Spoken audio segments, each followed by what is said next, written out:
नमस्कार दोस्तों, क्लॉक में यूट्यूब चैनल पर आपका स्वागत है। अगर आप नए जुड़े हैं तो हमारे चैनल को सब्सक्राइब करें। और आज हम पिछली क्लासों में हमने भौतिक प्रदेश पूरे पढ़ लिए हैं। जो बचे हुए थे वो हमारे ऐप पे आप पढ़ सकते हैं। अब अपन पढ़ रहे हैं जलवायु। जलवायु और जलवायु किसके संदर्भ में पढ़ेंगे? आज हम राजस्थान के संदर्भ में। तो जलवायु क्या होता है, हम पहले स्कूलिंग के टाइम से ही पढ़ते आए हैं कि दीर्घकालीन मानसून की स्थितियां, दीर्घकालीन जलवायु की स्थितियां, जलवायु की स्थितियां, इन स्थितियां कहलाती हैं, दीर्घकालीन जलवायु की स्थितियां कहलाती हैं। इन जलवायु की स्थितियों में क्या क्या आता है दोस्तों? ताप का मतलब तापमान, और दाब का मतलब वायुदाब, जो वायुदाब होता है वो। इसके बाद वर्षा, ताप दाब वर्षा। तो ये अपनी जो स्थितियां होती हैं, ताप दाब वर्षा, इनकी स्थितियों के आधार पर क्या होता है? पवन भी होता है। पवन किधर चल रही है, इन सब के आधार पर क्या होता है? दीर्घकालीन स्थितियां जो होती हैं उनके आधार पर निश्चय किया जाता है कि ये जलवायु है या मानसून है। तो मौसम जो है उसके बारे में देखते हैं दोस्तों। मानसून छोटी अवधि का होता है, वो उसका संबंध किससे होता है दोस्तों? मौसम से होता है। तो मौसम होता है अल्पकालीन। क्या होता है? अल्पकालीन जलवायु की स्थितियां। अल्पकालीन जलवायु की स्थितियां क्या कहलाती हैं दोस्तों? मौसम कहलाती हैं। तो इस तरह से अपन जलवायु और मौसम दोनों को देख लिया। जलवायु की स्थितियों में ताप दाब वर्षा पवन ये सब शामिल है। तो अब अपन देख रहे हैं कि सबसे पहले जलवायु का जो विभाजन है वो किसने किया था? तो सबसे पहले जलवायु का विभाजन विश्व में सर्वप्रथम जलवायु का पता किसने लगाया? जलवायु का विभाजन कैसे किया? जलवायु शब्द को किसने दिया? इस तरह से अपन ये देख रहे हैं। सर्वप्रथम जलवायु की व्याख्या किसने दी थी दोस्तों? अरबी यात्री था। जो जलवायु हो गया, ये स्थितियां हो गई, इन सब के बारे में बताने के लिए कोई भी यात्री जो होता है, जो समुद्र में लंबी दूर तक अपनी यात्रा करता है, तो उसको वहां आभास होता है कि हाँ, यहाँ तापमान कम है, यहाँ आर्द्रता ज्यादा है, जहां ह्यूमिडिटी ज्यादा होती है तो उनको वैसा फील होता है। तो इस तरह से उनके लिए सबसे ज्यादा इजी होता है। घर पे बैठ के ये सब हो नहीं सकता था, तो अरबी यात्री थे। सर्वप्रथम जलवायु की व्याख्या अरबी यात्री ने करी थी और उसका नाम था हिप्पोटस। क्या था दोस्तों? हिप्पोटस ने सर्वप्रथम जलवायु की व्याख्या करी थी। भारत में जलवायु का वर्गीकरण, जलवायु की व्याख्या किसने करी? भारत में व्याख्या सर्वप्रथम किसने करी?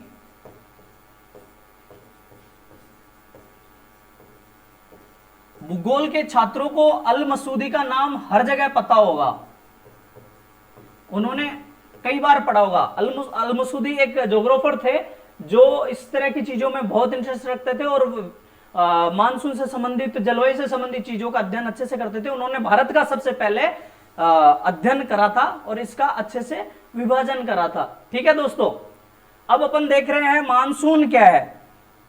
क्या देख रहे हैं दोस्तों? मानसून। ये तो हमें पता चल गया कि भाई मानसून अल्पकालीन होता है, लेकिन मानसून अरबी भाषा का शब्द है। ये भी अरबी भाषा का शब्द है और अरबी भाषा का शब्द है। इसका अर्थ क्या है दोस्तों? इसका अर्थ है मौसम। क्या है इसका अर्थ? मानसून का अरबी भाषा के मौसिम से बना है। अपन अर्थ के बजाय इस शब्द को देख लेते हैं किससे बना है। अरबी भाषा के मोसीम से बना है, मोसीम से बना है। और इस मोसीम का मतलब क्या होता है? पवन, पवन की दशा, पवन की दशा और दिशा, पवन की दशा और दिशा। मौसम का मतलब होता है पवन की दशा और दिशा। तो ये फैक्ट हो गया कि सर्वप्रथम जलवायु की व्याख्या अरबी मौसम वैज्ञानिक हिप्पोटस ने की, भारत में व्याख्या सर्वप्रथम अल-मसूदी ने करी। इस तरह से अब अपन देखते हैं कि राजस्थान की जलवायु कैसी है। भाई राजस्थान में कैसी जलवायु पाई जाती है, इसके बारे में अपन देखते हैं। राजस्थान की जलवायु, तो ये जलवायु कैसी है? राजस्थान की जलवायु, राजस्थान में सर्दी ज्यादा पड़ती है, गर्मी ज्यादा रहती है। ये स्थिति, इसकी भौगोलिक स्थिति अक्षांशीय स्थिति पर निर्भर करता है। तो हमारी अक्षांशीय स्थिति कर्क रेखा के आसपास वाले इलाके में है, ध्रुवों के पास नहीं होने की वजह से अपन इसको किस क्षेत्र में रखेंगे दोस्तों? उष्ण क्षेत्रों में रखेंगे। किस में रखेंगे? उष्ण क्षेत्रों में, उष्ण में। अगर हमारी स्थिति, सपोज करो हमारी स्थिति कर्क रेखा के पास ना होकर 66.5 डिग्री के आसपास होती, तो फिर हमारी स्थिति क्या होती? उपोष्ण होती। और अगर ध्रुवों के आसपास होती तो वो क्या होती? शीत होती। तो इस तरह से हमें देखना है कि राजस्थान की जलवायु कैसी है, किस क्षेत्र में स्थित है? उष्ण में है। अब इसके अलावा उष्ण है, इसके अलावा हमें देखना है, ये तो हो गया इसकी स्थिति के आधार पर। अब हमें देखना है कि भाई यहां पर आर्द्र है या शुष्क है। आर्द्र और शुष्क होने का मतलब है कि वहां पर वर्षा हो रही है, कितनी हो रही है? एक्सेस में हो रही है, कम हो रही है, मध्यम हो रही है। तो वो आर्द्रता किस पर निर्भर करेगी दोस्तों? आर्द्रता वहां की स्थिति, पहाड़, वहां पर समुद्र तट से निकटता, इन चीजों पर निर्भर करती है। तो हमारे राजस्थान में आर्द्रता कैसी रहती है, बरसात कैसी होती है? हमारे राजस्थान में शुष्क रहता है, ना तो बरसात होती है और ना ज्यादा मानसून का प्रभाव रहता है। तो ये उष्ण एवं शुष्क, ये समझ के करना है, ऐसे नहीं याद रख लिया और टप्पा कर दिया।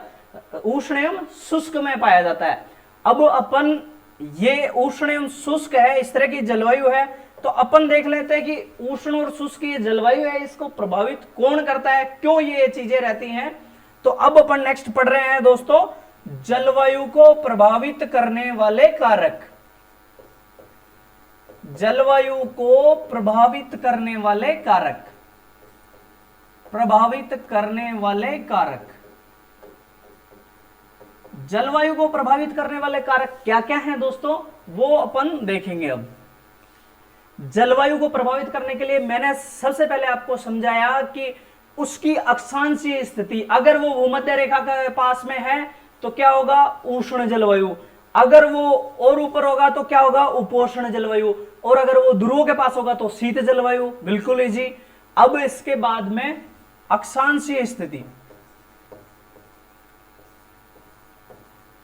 और ये सब हम किसके संदर्भ में देख रहे हैं? राजस्थान के संदर्भ में।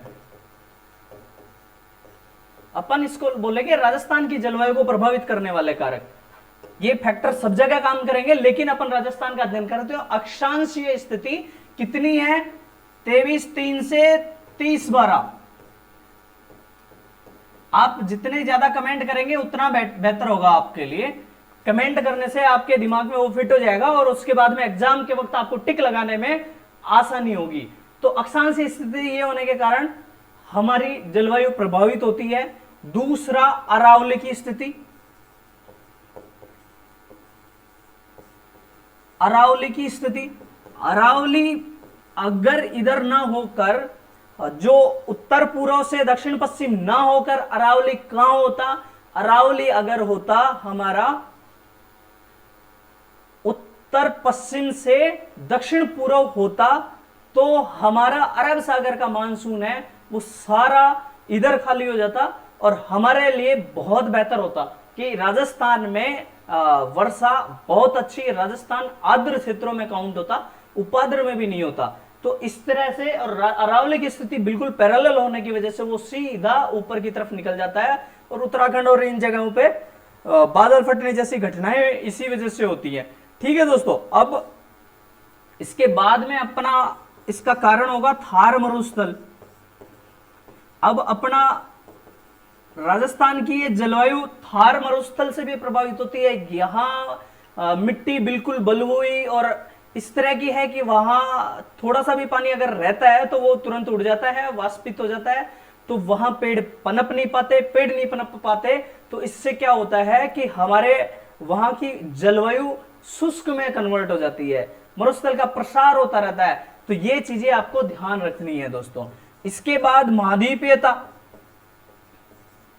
महाद्वीपीयता जलवायु ऐसी हो कि उसके चारों तरफ महाद्वीप जैसी स्थिति हो, वहां पर उधर से समुद्र की तरफ से हवाएं नहीं आ रही हो, हवाएं आ रही हैं तो उसका वातावरण वहां पर वर्षा के लायक नहीं बन रहा हो। तो ऐसी महाद्वीपीय स्थितियां होने के कारण, समुद्र से दूरी होने के कारण, हमारा बंगाल की खाड़ी में बहुत दूर है, इधर गुजरात से भी है, लेकिन यहां पर ऐसी स्थिति नहीं बनती कि हमारे यहां बरसात हो सके। तो इस तरह से है। फिर समुद्र से दूरी,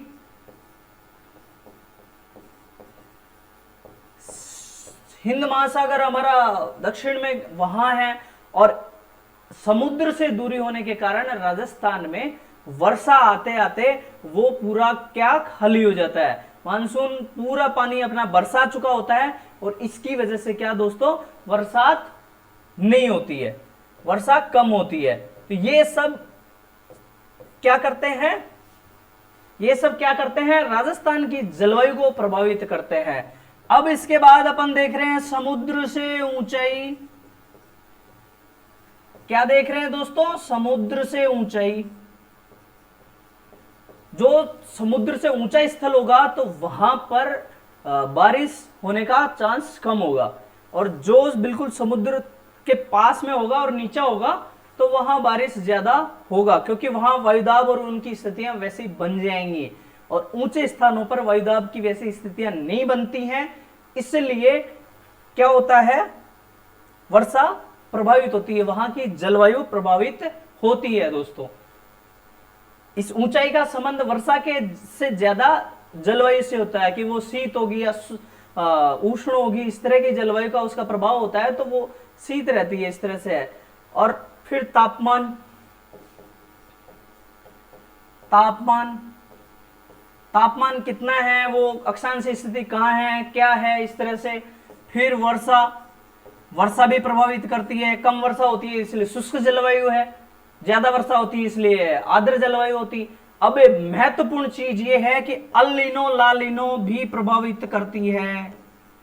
ये चीज आपको उसमें नहीं मिलेगी। किसमें नहीं मिलेगी, जो वैसे ही बुक उठा के बना देते हैं उन किताबों में ये नहीं मिलेगा।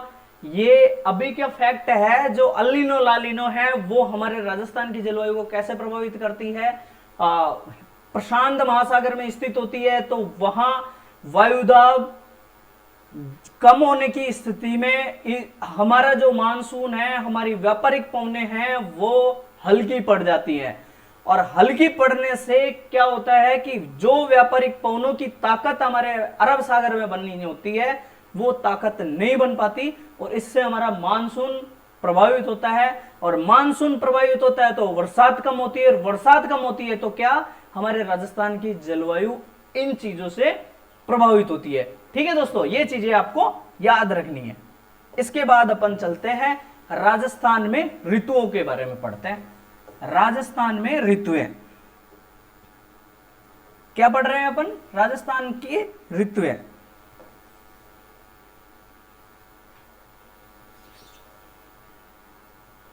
राजस्थान में ऋतुएं पढ़ रहे हैं।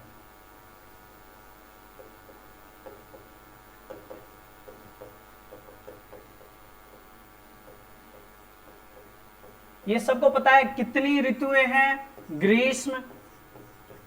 आपको मैं ऐसे फैक्ट देने वाला हूं कि आपको कहीं कुछ देखने की जरूरत नहीं पड़ेगी, आप इसको बहुत सिंसियर तरीके से अच्छे से याद करो, और इसके हो सके नोट्स बना लो, नहीं तो मैं आपको पीडीएफ भी दे दूंगा। ग्रीष्म, शीत और वर्षा। ग्रीष्म, शीत और वर्षा। ग्रीष्म ऋतु कब आती है? मार्च महीने से, मार्च से मध्य जून। अब आपको ये मध्य जून याद रखना है, क्योंकि बहुत लोगों का ये गलत होता है और ये क्वेश्चन आता है मार्च से मध्य जून, आधे जून तक रहता है ये। ठीक है दोस्तों, अब हमें राजस्थान के बारे में कुछ फैक्ट देखने हैं, जिनमें सबसे ज्यादा गर्मी चूरू जिले में होती है। वहां पे नदियां नहीं है और वातावरण ऐसा ही है, तो इस वजह से वहां न्यून दाब बन जाता है और ऐसा बनने के कारण गर्म जिला है। राजस्थान का सबसे गर्म जिला कौन सा है दोस्तों? चूरू। इसके बाद अपन देखते हैं राजस्थान में सबसे गर्म स्थान, सबसे गर्म स्थान, राजस्थान में सबसे गर्म स्थान कौन सा है दोस्तों? ये है फलोदी। ये है फलोदी। राजस्थान का सबसे गर्म स्थान कौन सा है? फलोदी। फलोदी कहां है दोस्तों? जोधपुर में। ठीक है दोस्तों, तो ये हो गया सबसे गर्म माह, अपना जून हो गया, ये तो सब जानते हैं। ठीक है दोस्तों, तो ये सबसे गर्म माह जून हो गया। अब अपन शीत ऋतु के बारे में अध्ययन करते हैं। शीत ऋतु कब से कब होती है? शीत ऋतु कब से कब होती है? मध्य नवंबर से।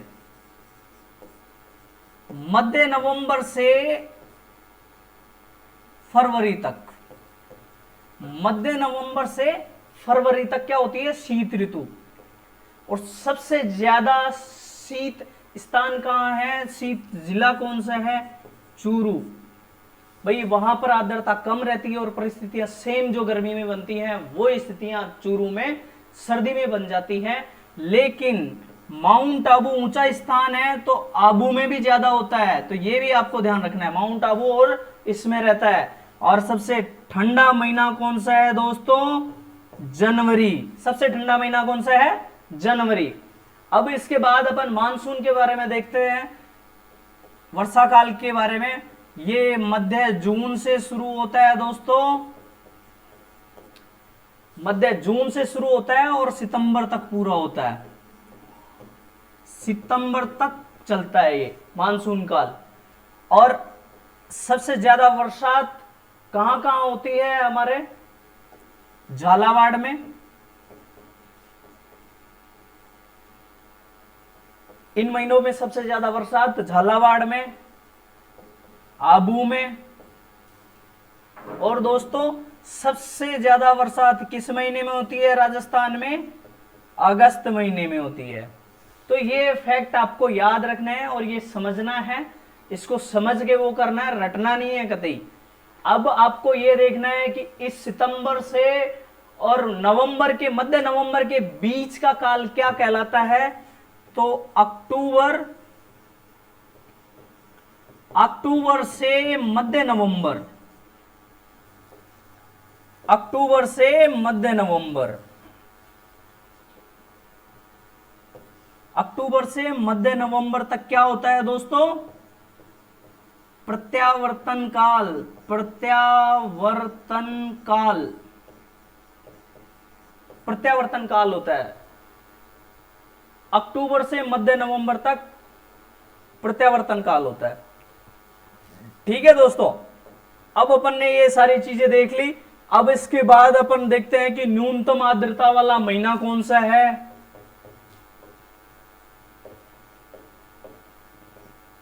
न्यूनतम आर्द्रता वाला महीना कौन सा है?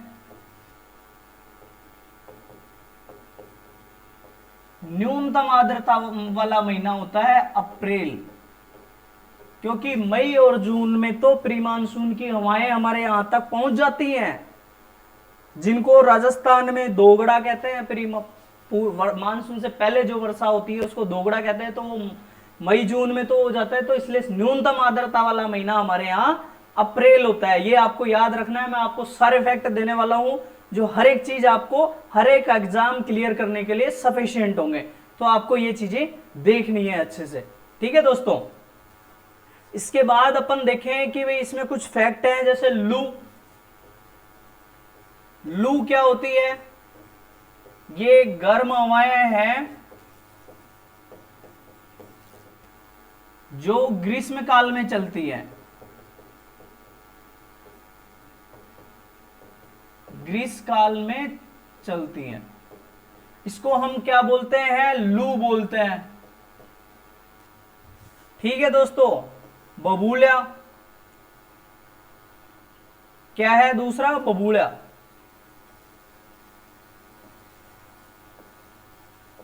बबूला क्या होता है? चक्रवात तो बहुत बड़ी चीज होती है कि वो पूरे उसमें जो बनता है उसको, जो चक्रवात का मिनी चक्रवात भी बन जाता है, हमारे एक खेत में भी चक्रवात बन जाता है, एक बिल्कुल छोटे से जगह में भी चक्रवात बन जाता है। वहां की वायु बिल्कुल न्यून दाब बन जाता है, तो वो आसपास की ठंडी वायु उसको चारों तरफ घूम के, और वो क्या करती है? न्यून दाब के कारण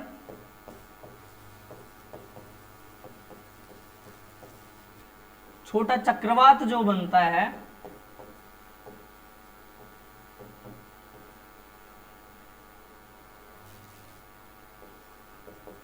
बनते हैं, उनको राजस्थान में बबूलिया बोलते हैं।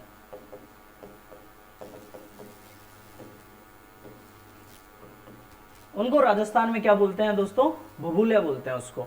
तो अब आपको ये देखना है कि भाई ये बबूलिया क्या है। इसके बाद मावट, जिस जिसको पता है मावट है वो अपने कमेंट बॉक्स में कमेंट करें, कमेंट करने से याद ज्यादा रहता है। तो मावट किसे कहते हैं? मावट उसे कहते हैं दोस्तों जो शीतकाल में जो बरसात आती है ना, शीतकाल में भूमध्य सागरीय हवाओं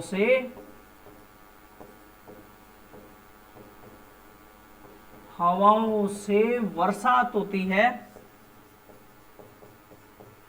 बरसात होती है, उसको मावट बोलते हैं। इसके बाद राजस्थान में पुरवैया भी एक अच्छा वो है। पुरवैया किसे कहते हैं दोस्तों? मानसून काल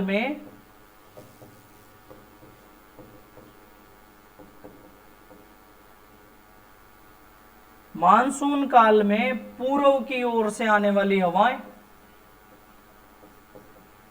पूर्व की ओर से आने वाली हवाएं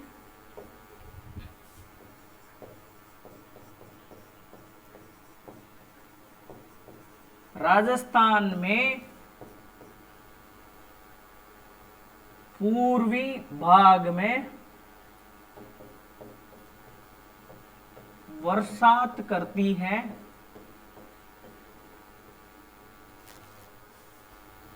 तो उनका पहले पूर्व की ओर जो चलने वाली हवाएं हैं, उन हवाओं को पुरवैया कहते हैं। उन हवाओं को पुरवैया कहा जाता है, ठीक है दोस्तों।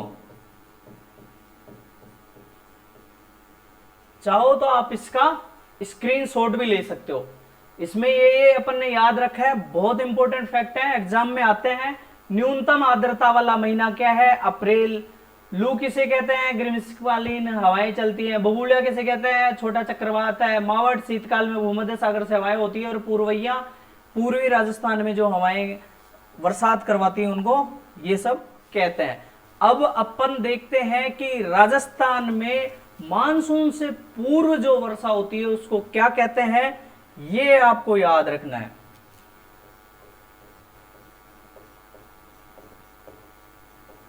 राजस्थान में मानसून से पूर्व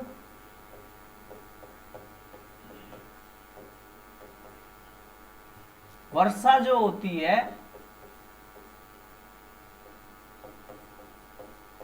जिसको पता है वो कमेंट बॉक्स में इसका आंसर रिप्लाई करें। उसको क्या बोलते हैं दोस्तों? उसको दोगड़ा बोलते हैं। राजस्थान में उसको दोगड़ा बोलते हैं, उसको राजस्थान में दोगड़ा बोलते हैं। अब अपन ने ये सारे फैक्ट देख लिए, जरूरी जितने भी एग्जाम से संबंधित फैक्ट थे वो अपन ने सारे देख लिए हैं। अब हम मानसून की प्रक्रिया पढ़ने वाले हैं। क्या पढ़ने वाले हैं हम? मानसून की प्रक्रिया। मानसून की क्या क्या प्रक्रिया रहती है। यहां राजस्थान का भूगोल पढ़ते वक्त हमारे लिए जरूरी नहीं है, ये भौतिक भूगोल के लिए जरूरी है, लेकिन आपको ये जो मैं सिद्धांत बता रहा हूं इनके फैक्ट आपको आने जरूरी है। इनके फैक्ट आपको आने जरूरी है। मानसून की प्रक्रिया, ये मानसून की प्रक्रिया क्या क्या है, कैसे वो मानसून वो बनता है, तो इसका तापीय सिद्धांत, इसका आपको केवल ये याद रखना है कि ये तापीय सिद्धांत किसने दिया था, तो ये दिया था डडले स्टाम्प ने। तापीय सिद्धांत डडले स्टाम्प ने दिया था। विषुवतीय पछुआ हवाएं, इन्होंने कहा था कि पछुआ हवाओं की वजह से, उनके आगे बढ़ने की वजह से बरसात ऐसे प्रभावित होती है, तो ये फ्लोन ने दिया था। ठीक है दोस्तों। इसके बाद जेट स्ट्रीम का सिद्धांत है। क्या है?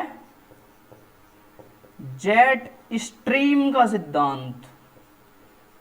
जेट स्ट्रीम सिद्धांत किसने दिया था दोस्तों? बताओ। ईस्ट और कोटेश्वरम ने दिया था। और सबसे आधुनिकतम सिद्धांत है कि जेट स्ट्रीम कैसे मानसून को प्रभावित करती है, और ये बहुत सराहनीय प्रयास था, सराहनीय प्रयास था। ठीक है दोस्तों। तो ये मानसून की प्रक्रिया से संबंधित कुछ हल्के हल्के फैक्ट हैं जो आपको याद रखने हैं। केवल इतना याद रखना है, तापीय सिद्धांत किसने दिया था, तापमान कैसे वो चेंज होता है, वहां हीट ज्यादा बनती है, इस तरह से संबंधित है, वो आपको समझना नहीं है, ये याद रखना है। डडले स्टाम्प ने दिया था। विषुवतीय पछुआ हवाएं फ्लोन ने दी थी। जेट स्ट्रीम सिद्धांत, जेट स्ट्रीम हमारे जो 66 डिग्री है इसके पूर्व की तरफ इधर उधर घूमती है, और वो एक सर्पिलाकार है, इस तरह का। वो ज्यादा आपको नहीं बताना है, यहाँ फिजिकल ज्योग्राफी में ये चीजें आएंगी, तो आपको ये केवल सिद्धांत याद रखने हैं दोस्तों। और इसके बाद अपन देखेंगे मानसून किसे कहते हैं। मानसून का अपन ने देख लिया, लेकिन जो राजस्थान का मानसून है ना, उसके बारे में देखेंगे। राजस्थान में मानसून का क्या है, तो ये एक राजस्थान में ये सामयिक पवन होती है। ये तो सभी को पता है कि भाई मानसून कौन सी पवन होती है, सामयिक पवन। और इसमें समय के साथ परिवर्तन होता है, इसमें समय के साथ परिवर्तन होता है दोस्तों, समय के साथ परिवर्तन होता है। मानसून में समय के साथ परिवर्तन होता है। तो अपन इसको अगर देखें तो हमारा राजस्थान कहां है दोस्तों, कहां है हमारा राजस्थान? ये कर्क रेखा है, कर्क रेखा से जस्ट टच में है और इसके उत्तर में है। ये मकर रेखा है, ये कर्क रेखा है और ये मकर रेखा है। अब जो व्यापारिक पवनें जो चलती है ना दोस्तों, वो इस तरह से चलती है। किस तरह से चलती है? इस तरह से चलती है। और दक्षिण वाली इस तरह से चलती है। अब जब ये भूमध्य रेखा को पार करके जब सूर्य गर्मी के मौसम में उत्तरायण हो जाता है, यहां हो जाता है, तो ये वाला पार्ट है ना, इसमें ये व्यापारिक पवनें ऊपर की तरफ चली जाती है, और ऊपर जाने के बाद में इन पर लग जाता है कोरियोलिस फोर्स। कोरियोलिस फोर्स ये कहता है कि उत्तर वाली जो पवनें होती हैं वो दाहिनी ओर घूमती हैं, तो हमारे प्यारे राजस्थान की तरफ चली जाती है।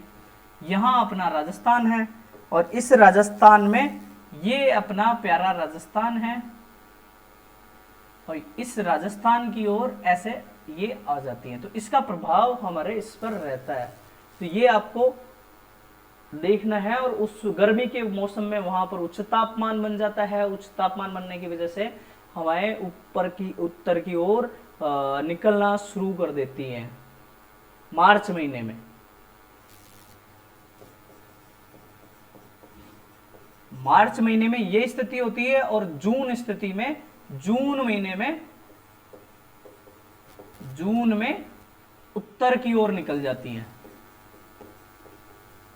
उत्तर की ओर निकल जाती हैं। मार्च महीने में तो ये स्थिति बन जाती है, जून में उत्तर की तरफ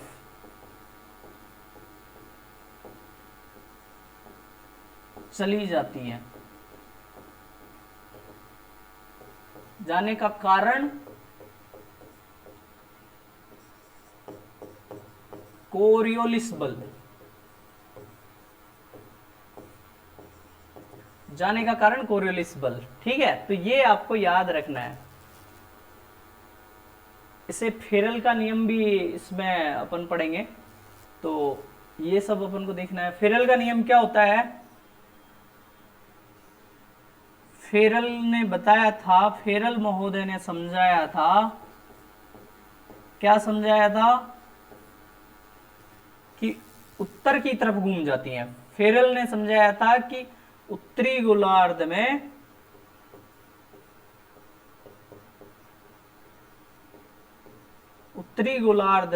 दाईं ओर,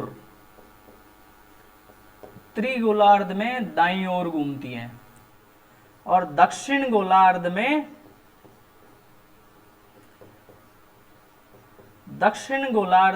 बाईं ओर घूम जाती है।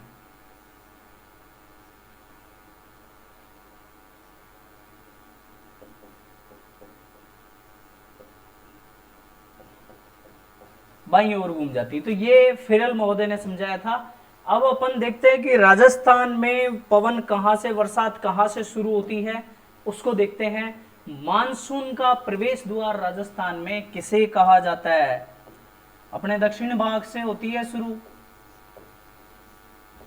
मानसून का प्रवेश द्वार,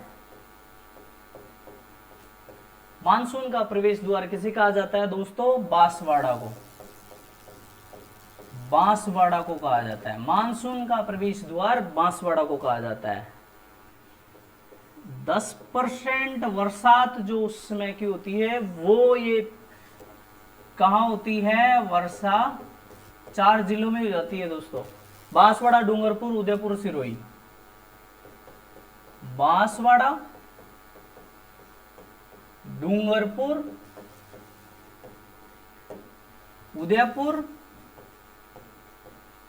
उदयपुर, सिरोही। बांसवाड़ा, डूंगरपुर, उदयपुर, सिरोही, इन 4 जिलों में 10% बरसात हो जाती है। सर्वाधिक सक्रियता और ठहराव कहां है मानसून का? राजस्थान में सर्वाधिक सक्रियता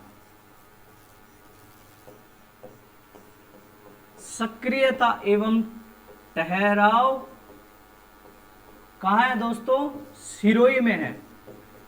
कहां है दोस्तों? सिरोही में, क्योंकि वहां पर पहाड़ियां उसको अवरोध उत्पन्न करती हैं और उसमें सिरोही में भी सबसे ज्यादा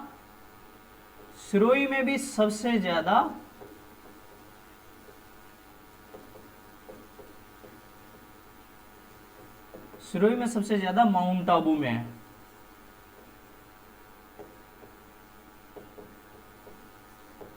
ठीक है दोस्तों, तो ये आपको चीजें मैंने आज इस जलवायु से संबंधित आपको महत्वपूर्ण जो फैक्ट, इससे संबंधित जितने भी परिचय से संबंधित जितने भी चीजें हो सकती थी मैंने आपको बताया। इसके बाद नेक्स्ट क्लास में अपन वर्गीकरण और सारी चीजें अपन देखेंगे। इसको सारे को एक बार अपन रिवाइज कर लेते हैं।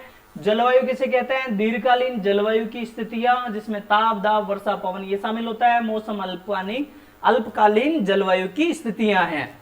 इसके बाद नेक्स्ट है सर्वप्रथम जलवायु की व्याख्या अरबी विद्वान हिप्पोटस ने करी थी। भारत में व्याख्या सर्वप्रथम अल मसूदी ने करी थी। मानसून अरबी भाषा का शब्द है, जो अरबी भाषा के शब्द मौसीम से बना था और उसका मतलब होता है पवन की दशा और दिशा, पवन की क्या स्थिति है अभी और उसकी दिशा क्या है। राजस्थान की जलवायु कैसी है उष्ण एवं शुष्क ये कैसे है मैंने पूरा समझा दिया आपको। इसके बाद अपन देख रहे हैं राजस्थान की जलवायु को प्रभावित करने वाला कारक अक्षांशीय स्थिति। किसी भी जगह की जलवायु को प्रभावित करने के लिए ये चीजें फैक्टर होती है। अक्षांशीय स्थिति, अरावली की स्थिति, थार मरुस्थल, महाद्वीपीय, समुद्र से दूरी और समुद्र से ऊंचाई, तापमान, वर्षा, अल्निनो, लालिनो। राजस्थान में ऋतुएं, ग्रीष्म ऋतु कब से कब होती है ये महीना एग्जाम में पूछ लिया जाता है। मार्च से मध्य जून होता है। आपको मध्य जुलाई भी दे देते हैं तो वो चीजें अवॉइड करनी है। मध्य जून। चूरू जिला सबसे गर्म जिला है। राजस्थान में सबसे गर्म स्थान फलोदी जोधपुर है। जून माह में सबसे ज्यादा गर्मी होती है। शीत ऋतु कब होती है? मध्य नवंबर से फरवरी तक होती है। चूरू सबसे ठंडा और माउंट आबू दोनों सबसे ठंडी जगह है। चूरू में सबसे ये गर्म और ठंडा होने की वजह से वहां वायुदाब और उसकी स्थितियां बनने के कारण होता है। और ये जनवरी सबसे वो महीना है, ठंडा महीना है। वर्षा ऋतु मध्य जून से सितंबर होती है। झालावाड़, माउंट आबू में सबसे ज्यादा बरसात होती है और अगस्त महीने में सबसे ज्यादा बरसात होती है। अक्टूबर से मध्य नवंबर का काल क्या कहलाता है? प्रत्यावर्तन का काल। अब इससे रिलेटेड न्यूनतम आर्द्रता राजस्थान में कौन से महीने में रहती है? अप्रैल महीने में। लू गर्म हवाओं को जो ग्रीष्म काल में चलती है उनको कहते हैं बबूलिया। एक छोटा चक्रवात होता है, न्यून दाब के कारण बनता है। मावट किसे कहते हैं? शीतकाल में भूमध्य सागरीय हवाओं से बरसात होती है। पुरवैया किसे कहते हैं? मानसून काल में पूर्व की ओर से आने वाली हवाएं जो पूर्वी राजस्थान में बरसात करती हैं, इन हवाओं को पुरवैया कहते हैं। इसके बाद अपन नेक्स्ट चलते हैं दोस्तों। राजस्थान में मानसून से पूर्व वर्षा होती है, उसको दोगड़ा कहते हैं। याद रखना, एग्जाम में पूछ लिया जाता है, बहुत इंपॉर्टेंट चीज है। मानसून की प्रक्रिया तापीय सिद्धांत डडले स्टाम्प ने दिया। विश्वत पछुआ हवाएं फ्लोन ने दी। जेट स्ट्रीम सिद्धांत यीस्ट और कोटेश्वरम ने दिया। बहुत सराहनीय प्रयास था। मानसून समसामयिक पवन होती है, समय के कारण इसका परिवर्तन होता रहता है और कोरियलिस बल के कारण जून महीने में उत्तर की तरफ हवाएं चली जाती हैं। हमारे जो हवाएं आती हैं वो कर्क रेखा में, जून के महीने में कर्क रेखा पर सूर्य सीधा चमकता है, इसलिए हवाएं उत्तर की तरफ चली जाती हैं और वो उत्तर की तरफ कोरियलिस बल के कारण चली जाती हैं। फेरेल का नियम वहां काम करता है। उत्तरी गोलार्ध में जो दाईं ओर घूमता है और दक्षिण गोलार्ध में बाईं ओर घूमता है। इसके बाद मानसून का प्रवेश द्वार बांसवाड़ा है। 10% वर्षा बांसवाड़ा, डूंगरपुर, उदयपुर, सिरोही में होती है। जो 4 जिले हैं उन्हीं में हो जाती है। सर्वाधिक सक्रियता एवं ठहराव सिरोही में सबसे ज्यादा, सिरोही में भी सबसे ज्यादा माउंट आबू में होता है। तो इस तरह से दोस्तों अपनी ये क्लास हो गई। अब अपन इसका आगे का पार्ट हम इस YouTube चैनल पर ही आपको मिल जाएगा। ठीक है दोस्तों, उसके बाद आगे की जो मिलने वाले हैं वो आपको ऐप पे मिलेंगे। तो जब तक आप हमारे साथ जुड़े रहिए। इस चैनल पर नए हैं तो सब्सक्राइब कीजिए। आपको अच्छा लगा है तो आप अपने दोस्तों को भी शेयर कीजिए। थैंक यू दोस्तों।